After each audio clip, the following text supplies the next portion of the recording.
What's up and what's good, YouTube, and welcome to Cleavon Productions' first YouTube video. Today we are going to be doing a Pokemon Radical Red hardcore Nuzlocke. For those of you who don't know what Radical Red is, it is pretty much a harder version of Fire Red, enhanced battles, more added trainers, and makes the story a lot more interesting. We're gonna have a lot of new fights that you've never seen before, but it's gonna be fun. Hopefully y'all enjoy. And for those of you who don't know what a hardcore Nuzlocke is, pretty much the first Pokemon you see in a route, that will be your encounter when you have Pokeballs. You have to nickname your Mons. What else? Can't heal in battle.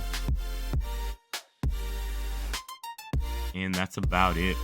If there's any more questions, just let me know in the comment section. I will refresh it and help out anyone who needs it. For Radical Red, you get a choice between all the generations, but we're going to be sticking with Johto because my boy Cyndaquil is my favorite starter, and we are going to be trying to beat this game with Cyndaquil. Let's get it.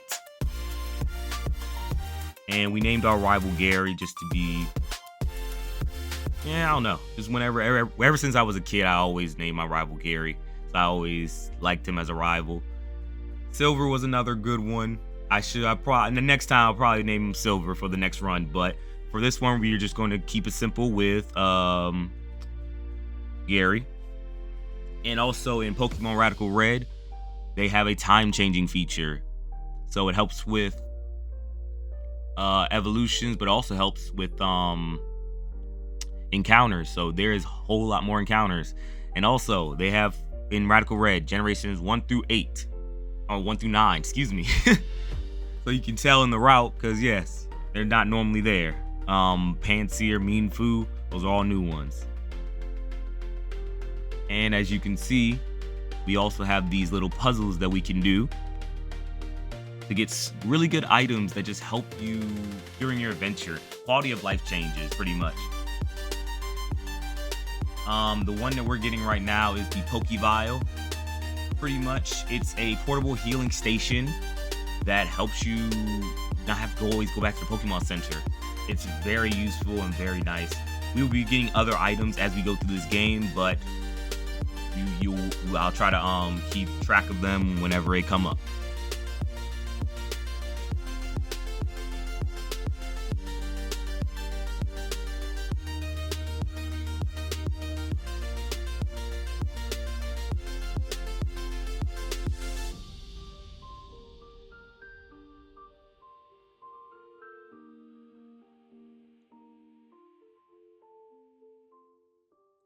And pretty much here, I'm just trying to do a strat where you just put the repel on to make sure you get enough Pokeballs to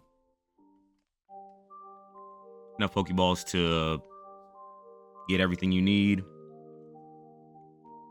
Because I also put in a couple of cheats to make it a little bit easier on me. Because this is not my first time playing Radical Red, but I want a fair chance at it.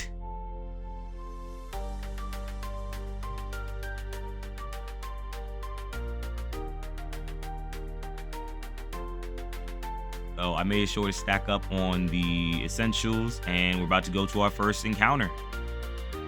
And it is a Smoliv. Actually, this is one of my favorite Generation 9 Pokemons. I don't know why, but Dolive and Smoliv and Arboliva are whatever it is. I really like that line. I was not that impressed with the Generation 9 line, but that line was nice. And for my next encounter,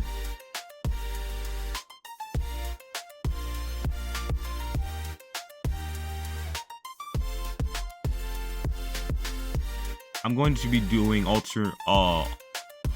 altering the night and day cycles from time to time just to make it fresh. And my next encounter is Alolan Sandshrew. Alolan Sandslash is cool, but Sandshrew is okay. It's a decent line. It's not my favorite, but it's okay.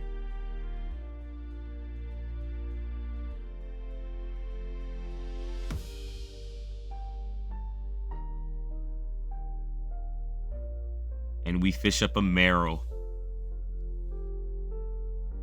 Meryl, it was a little underwhelming early on, but when it got huge power, I think it was like Generation 6, oh man, that thing became a huge problem for everybody, especially in competitive play. Goodness gracious, that thing became a monster.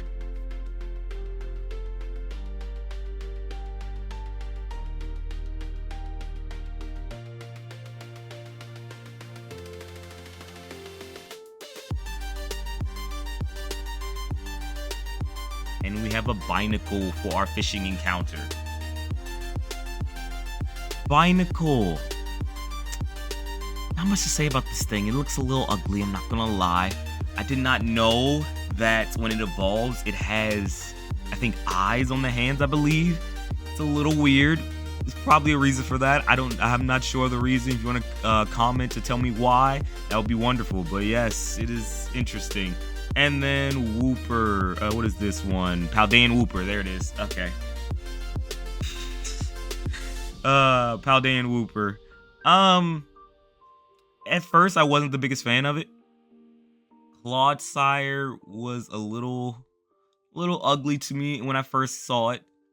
But Paldean Wooper and Clodsire did grow on me. And they are very useful in this run.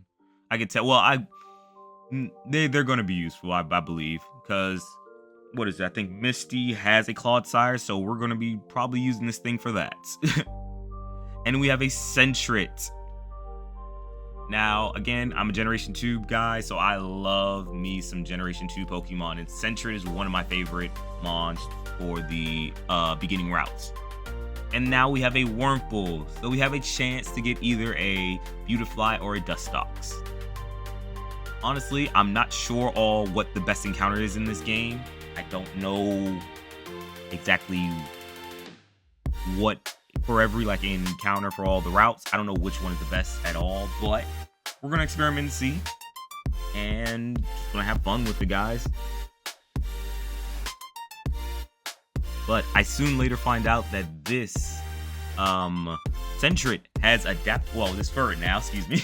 This Furret has adaptability. And for those of you who don't know, adaptability is a crazy ability that pretty much just adds on to the stab, same type attack bonus, damage for just moves of the same typing of the Pokemon. So normal. So my headbutt's about to do a whole lot of damage to every mon I hit it with. And I'm soon just gonna put Furret in the starting slot, but we are going to be experimenting with the team to see what is the best one.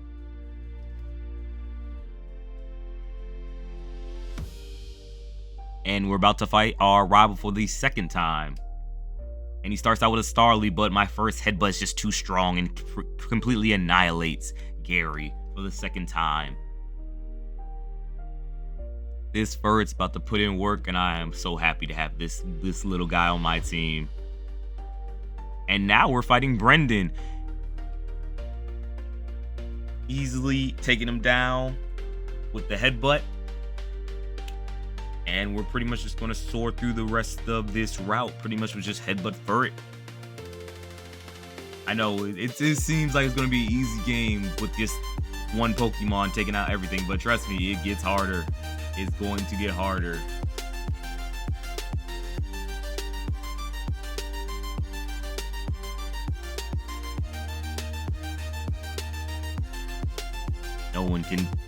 No one can withstand the headbutt from my little Furret. Yes. Rellor, Spupa. For the longest time, I did not know that Rellor was pushing dung. I didn't really pay attention to that Pokemon, but I just find that funny that it is pushing dung around. Oh my gosh.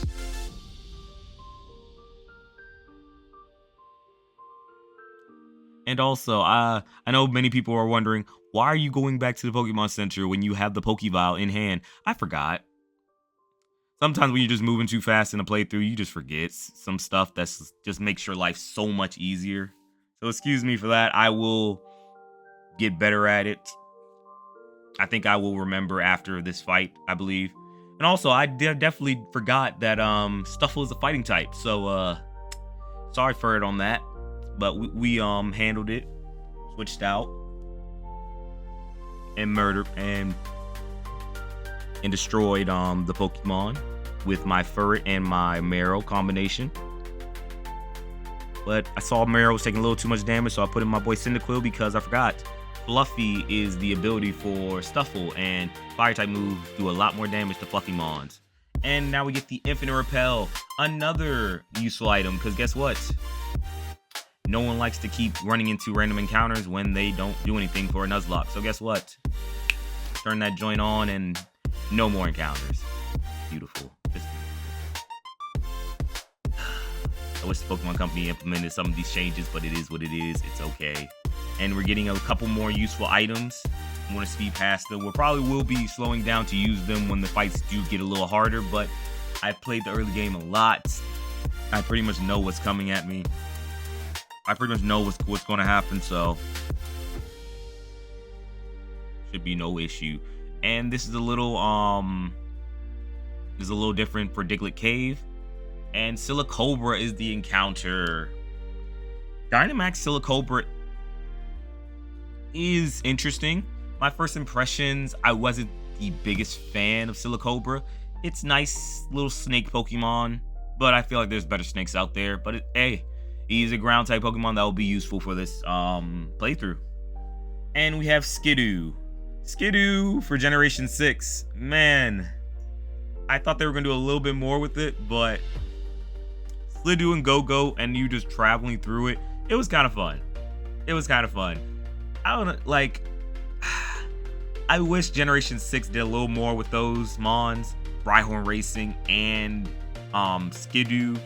But the little stuff they did, where you get to like go to like a certain section of, what was that place, Kalos? Yeah, I believe it's Kalos. Yes, if I'm wrong, my bad. But yes, you go to the Kalos and there's this little farm or whatever. You can jump around. It's fun. It's nice little touch. And I'm just doing a team preview before we fight another interesting trainer.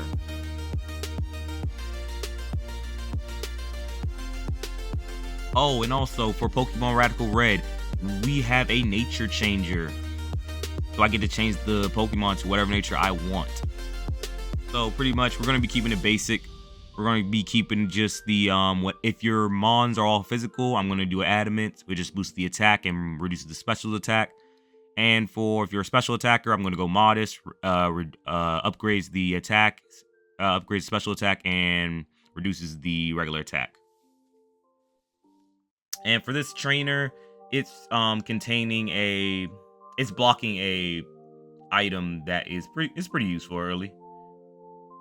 But we pretty much handle it, no problem, no issue. I probably won't be using this item right now, but it is Electro Web. It's a TM, so it's a nice electric move. Say if you need a little bit more punch for the trainer we're about to face. So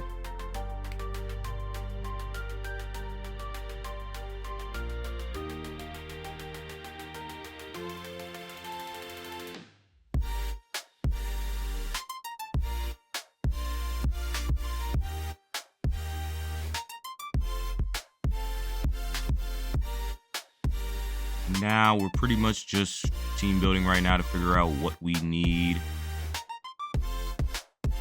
for Faulkner. This probably won't be that hard of a fight, but you just always want to be prepared in these games, because just because you think it won't be a hard fight, it may be harder than you think, because crits are random and they can derail a fight and make a fight a lot harder when it should have been easy. So we just play cautiously just in case something goes wrong. And yes, in this game, Faulkner is in the Pewter City Museum.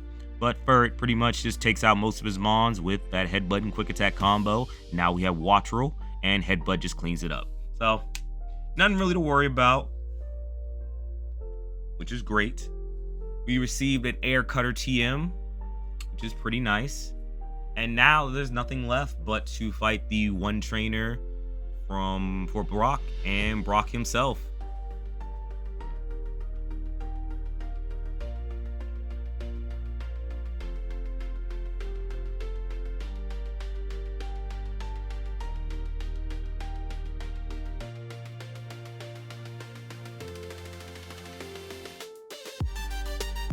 And for Brock's team, it's a little interesting. It's not just the regular, oh, Geodude, Onyx. There shouldn't be much strategy in this. You should easily just handle it with Meryl or somebody. As I said, these games have gotten a little harder, so his team is not as straightforward as you think.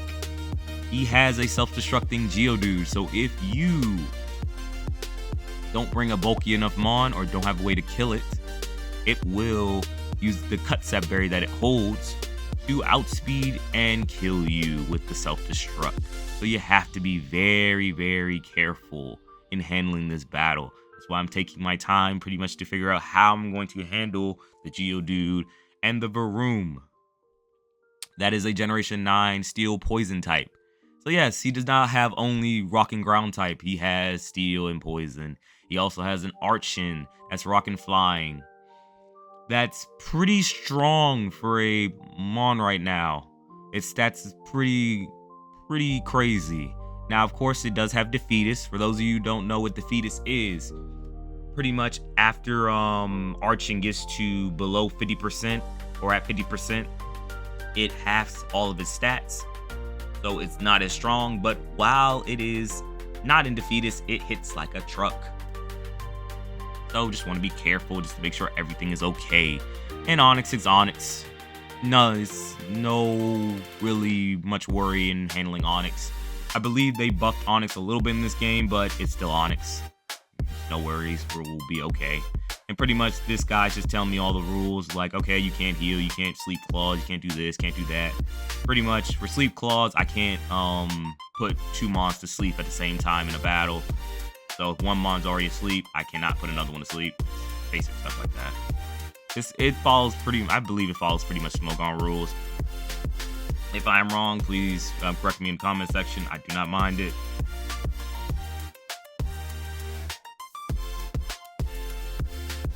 But usually the rules... Oh, also, the rules of this game can be very annoying, though. Because gut strats are not really... You can't work it. You can't do it. Because it heals you automatically before you fight the gym leader. Which is pretty annoying, but it is what it is. But here we go. Our first gym battle. We start off with Silicobra using Bulldoze. And Bulldoze again. Luckily, we didn't have to worry about Geodude self-destructing. Now we have Onyx coming out. Another Bulldoze to slow him down. And we switch out to my boy Skiddo. I was debating on going to smaller, but I was just making sure that whoever came in could take a hit. I was a little being greedy on the Leech Seed. The way I could have just killed it with Razor Leaf. It's fine. And now Varoom comes out. We switch to Cyndaquil for the Flame Wheel. I got a little nervous on it, maybe a crit killing my Cyndaquil, so we just switched out to Silicobra. And finish it off with Bulldoze. And now the Archon. Pretty much why we kept Meryl healthy. He plucks and eats my Oranberry, which a little sucks. And then we switch out to Binacle because it took a little too much damage there, and I just want to make sure we're safe. And we Accel Rock. And we get a crit. Lucky us. And we're chilling, guys. Alright, guys. That is the it for the very first YouTube video, guys. I hope you're ready for more great content from me. Remember to like the video up, comment, subscribe, and can't wait for the next video to come out, guys. Remember, comment to see if you can get a nickname for any of the mons that are shown in this video. If you want any of them, just make sure you comment, and I'll make sure to look at them, and hopefully you'll get one of the Pokemon.